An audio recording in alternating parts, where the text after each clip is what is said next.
with a master's degree in strategic thinking from the Universidad-Extremadura de Colombia. Gabriel was the president of the Colombian Emerald Association, or Emerald Exporters Association, for 9 years. During his tenure, he organised the first international Emerald Symposium in 2015. I was privileged enough to be here for that. It was a fantastic symposium, which of course has led on to the second symposium, which we're all attending today. So I think we've all got a debt of gratitude to Gabriel, and I'd just like to thank him myself personally as I hand him over to you.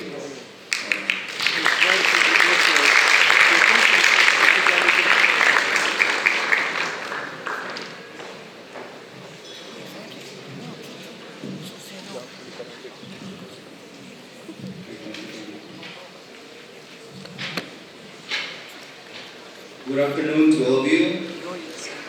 First of all, I want to start with, I want to ask all the gemologists in the room a big apology because my presentation is going to be very basic, but I hope you find it very interesting and very important. Just give us a second.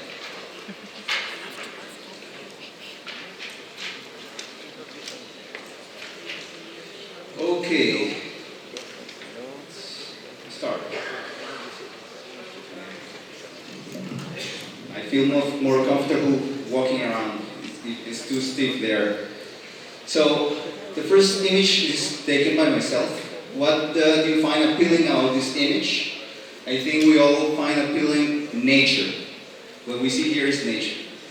Emeralds are created by Mother Nature, and we are using currently many products that are artificial.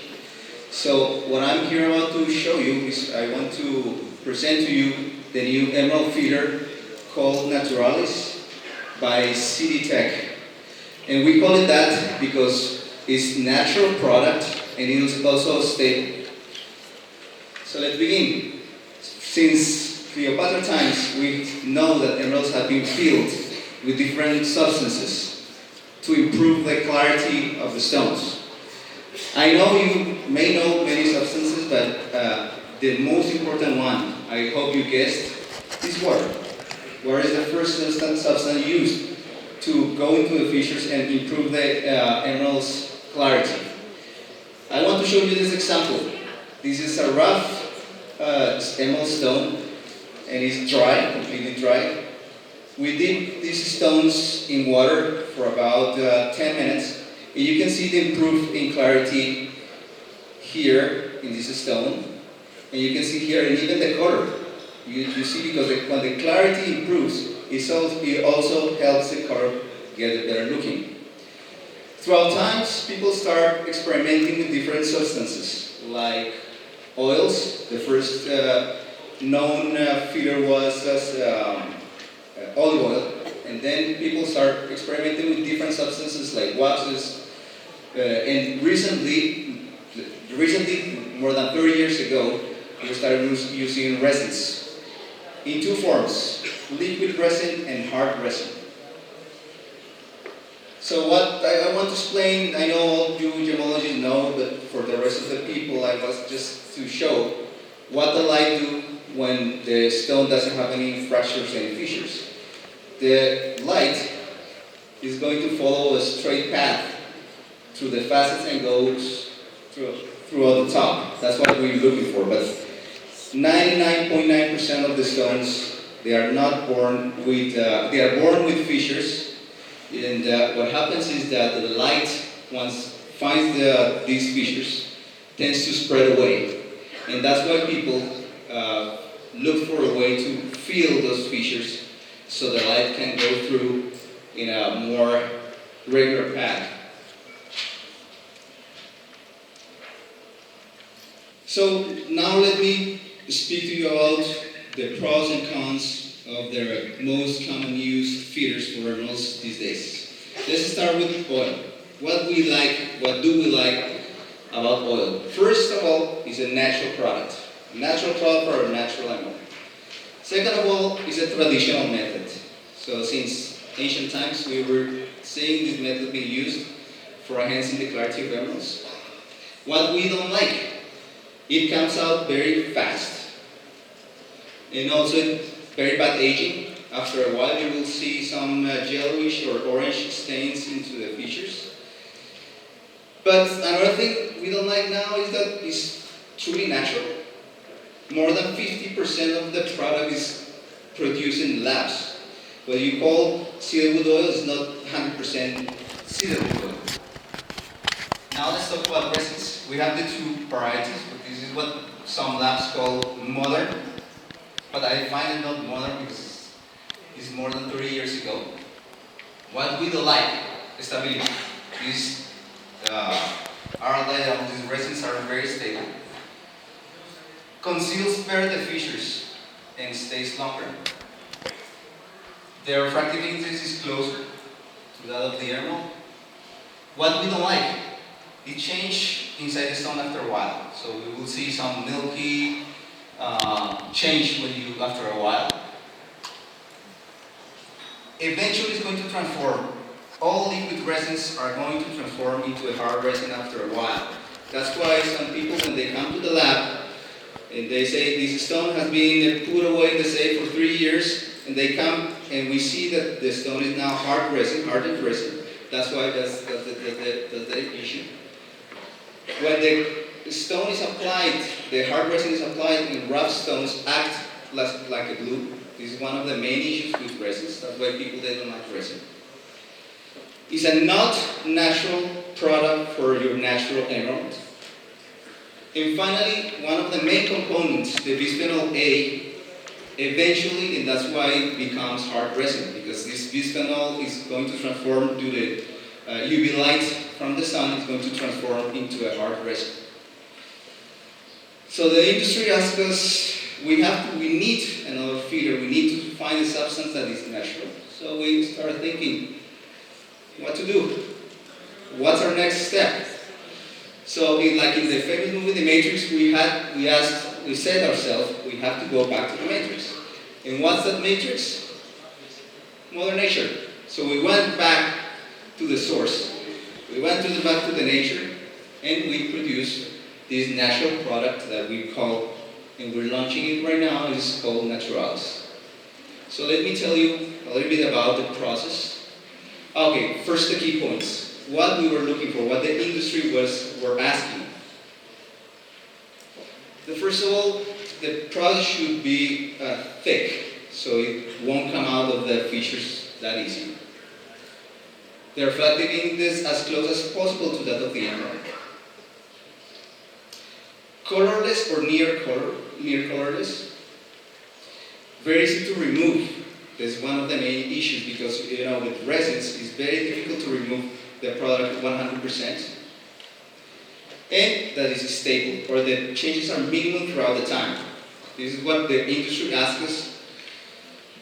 And most important of all, that is a natural product. That is the key ingredient or the key main factor that they asked us.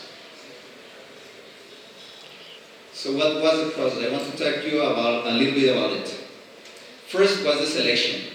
We studied more than 110 different products in order to select the right product, the right substance. One of the first things we had to do is test if they change with the UV light, with temperature and humidity, how much this substance changed, because this is going to affect the stone after a while. And then once we reached these two substances and we mixed them together and we proved that the changes were not that dramatic, we had to do some experimentation. As humans, we have to wait time from when we're kids until we're old, but we don't have this time. Some geologists have conducted studies for 10 or 12 years, seeing what happens in the stone in a natural environment. But we don't have this, we cannot spare this much time. So what we did is we put the substance in an aging chamber in which we can control the light, the temperature and humidity, especially with light. With the UV light is very important in this process. So we had to have this special UV light that simulates the sunlight, especially in very hard conditions. And our conclusion, our result is that this product is guaranteed stable for more than 12 years so far. How do we identify this product? How do we know? When I show you something like this, a fingerprint, we naturally know that this fingerprint comes from a human being. We know this is not coming from an animal or any other species. We know it's coming from a human being. But with the fingerprint alone, we don't know if it's a man or maybe it's a woman or a kid, an old lady, or different types of genders, races. So we don't know, but once we know, we are sure that this fingerprint corresponds to one of these guys, we can know every time, we be sure that it's the same guy. So this was the basic thing. I'm going to talk a little bit about, it's just going to be really basic, about the more advanced chemistry that we conducted. So what did we do? We tested turalys against the residue that we had. So this is a hardened resin. This is an FTRI examination. We see that the peaks are in 2062 and 2872. This is the hard resin. This is a non-hard resin, the liquid version of the resin. And we also see very distinctive peaks. And the red one is turalys. The important thing about turalys is that you won't see any peaks in this area above 3000. This is the main difference that we have in turalys with the other spectra. Now let's see this same product against the oils that we usually use, that we encounter in the market. This is the spectra of once again, this is FTRI. We see the important peaks is 2953 here and 2869 here. When we compare to cedarwood oil, we will see that cedarwood oil comes in 2962 and 2867. So here is very close, but this peak is really, really important because we can see the difference of the different spectra. The conclusion. First of all, I want to conclude if I didn't make myself clear that, or did I mention that this is a natural product?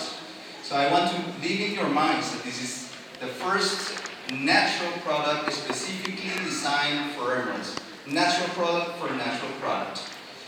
Second of all, our job as a lab is just to test and see if the product is stable, if it works, or the market or you guys are the ones who need to introduce this product to the market and teach and educate the consumers so the consumers know that you're using natural products for natural emeralds. This product, the one important thing about this thing is that it doesn't glue the stone.